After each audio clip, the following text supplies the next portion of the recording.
Hello everyone, welcome to another video on the channel. We're going to take a look at round 5 of the FIA Championship, mainly focusing on the manufacturers round, which is Dragon Trail Seaside in Group 4 cars, racing medium tyres only, fuel at ×2, tyre wear at ×8, and no tyre requirement for this one. So 15 laps in the Croatian seaside resort for round 5. So we'll take initially, we will look at the one stop, but I think we'll just start with a look at a lap of this track. So coming into turn 1, you're braking just as the start of that curb, get your braking and downshift stunt and roll the car through this first corner, getting on the power as early as you can. So down into turn number 4 here, full throttle, I'm braking just after the shadow there. Actually broke a little bit early, got a little, probably took too narrow a turn in there, but we get through anyway.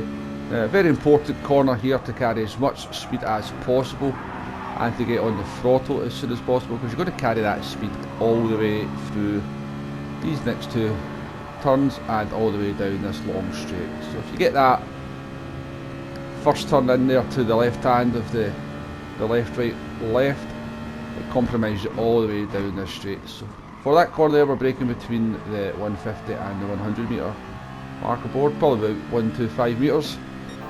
Get the car in nice and early on the power. As we now approach the chicane of death, we clinch the buttocks a little bit. Just let off the throttle a little bit. Once you know you've got the car slowed down enough and the line right, full throttle through the second part of the chicane of death, using all the track on the outside and towards the last turn we come. And again, braking just at the start of that curve there. Important to get the car into the apex in this corner and on the power as soon as possible to carry as much speed as you can down this long straight. And that there was a very quick look at a lap of Dragon Trail Seaside. So as I said, this is the one stop run. We are in our car for the Manufacturers Championship. It is the Citroen. Definitely not the best car for the track. I've tried a couple of other cars and they are quicker than this one, but and particularly because there's no fuel saving for this race, so that's probably the Citroen's main strength. I don't think any car is going to have any kind of trouble doing 15 laps flat out, so no fuel saving required for this one. So we're coming to the end of our first stint for the one stop. We are going to pit at the end of this lap. We've kept the tyres alive very nicely. We're making a very conscious effort to keep the tyres alive, braking gently into the corners. And we were actually on track there for another 47.2 on this lap. But this is our in lap. We're just coming in 4 tyres, a new set of mediums. First stint 7 laps, and we will do 8 laps on this second stint. So that in lap there, I won 54.2, just exactly 7 seconds slower than a normal lap. And as we jump forward here, we shall get the time for the out lap and get an idea of how long a pit stop is going to cost. As you see, it's about 2.5 seconds slower than a normal lap, so the pit loss just for your tyres coming in at about 9.5 seconds, between 9 and 10 seconds anyway.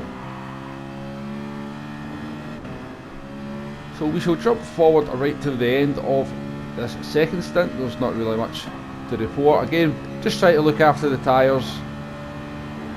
So we've still got some tyre life left at the end of the stint if we need to push or defend. You can see we've done quite a good job of that. Laps 9 till 13, all in the 46s. Actually doing our fastest lap on lap 11. So, but the tyres have started to lose their absolute best by the time we come to lap 14 and this last lap, and we have dropped into the mid 47s. But a pretty good run on the one stop anyway. And as we cross the finish line, we've got a look at the finishing time. There we go, 27 minutes, 0.05 flat. So keep that time in mind as we look at the next strategy option, which is the no stop. Now I really didn't think this would be an option, but there's a few people discussing on various forums and streams that maybe this is the way to go for this race. So you're going to have to do some severe tyre management if you choose to go this option. We'll just take a look at, we'll just jump forward throughout the stint. So here we are, coming towards the end of lap 8. I've kept the tyres nicely alive there, just keeping it in the mid 47s. But this is my first lap where we do start to feel the tyres going. We've dropped about half a second there. I think that was a particularly poor lap anyway. As we sort of go further into the strategy, you'll see that the lap times sort of stay around about the 1:48 mark for quite a few laps. There we go, we're coming to lap 11 as we go through the fast left, right, left. Again, a very important part of the circuit to get right as you carry that speed all the way down this straight. So yeah, I don't think this strategy will be for everyone. The tyre saving is absolutely over the top. I've got the advantage here just doing this in a clear track, so I can really concentrate on the tyre management. But in a race situation, you're going to have other cars around you, bumping you, try to overtake you. You tend to get a little bit heavier on the throttle when you find yourself in those circumstances, and it gets a bit harder to look after the tyres.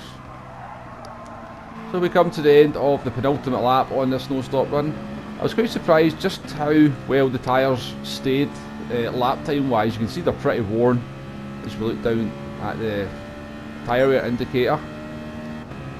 But lap 14, we now really are running on poor tyres. You can see we've dropped us 8 tenths there compared to our previous lap. So we are now starting to really suffer the tyre wear. But it was looking like quite a decent no-stop run. We only had 2/3 of a lap to go, but unfortunately we just went a little bit wide there. A sliver of a tyre onto the gravel, and that spins us out there. So I guess that's one of the dangers when you are on very worn tyres, as the car doesn't quite have the grip, I suppose, that you would expect as you go into some corners. But we soldier on to the end of this run anyway, and if we do a 1:59 to finish, now if we say we did a 1:49 as that last lap on a normal run, that would be a 27:09.8, so just under 5 seconds slower than the one-stop run. So for me, it's definitely a one-stopper. I think that's the safe way to go. Give yourself better tyres for the majority of the race. I think that's where most people will go, which is why I don't think the the no-stopper will work unless you're at the very, very front and you know there's other drivers around you doing the same strategy. It's the only way I can see the no-stopper working, and you just get a nice clean run from start to finish. But if you start mid-pack and you go for a no-stop, and quite a few drivers in front of you are doing the one-stop, when they make a pit stop, they're then going to have to get back past you, and you're just going to lose time as they come through. You're not going to be able to stop them overtaking you, and they will, as we know, nobody has any mercy when overtaking anyway. They'll just take the first opportunity, the first time they can dive it down the inside of a corner, and it will just cost you time ham over fist. So I guess both strategies are an option. For me, it's the one-stopper. Pitting on lap 7, look after your tyres through both stints, so you've got some tyre performance at the end of them. And most importantly, when it comes to Dragon Trail Seaside, do not die in the chicane of death. I think it's worth just taking a little lift and being safe through the chicane of death, lap after lap, because one mistake there is going to cost you 3, 4, 5 seconds anyway. If it costs you a couple of tenths each lap, then that's better than 4 or 5 seconds for one big accident. So that's my recommended strategy for this one. So moving on, we'll take a brief look at Nations, or at least we'll talk about Nations. So Nations is at the South Inner Loop. It's an N500 cars. It's 13 laps of one of the Tokyo Expressway tracks. The hard tyre is required to be ran. And this is the car that you're probably going to have to run to be competitive. It's really the only car that you can use if you wish to be competitive. I think the Porsche 911 can maybe just about hold its own,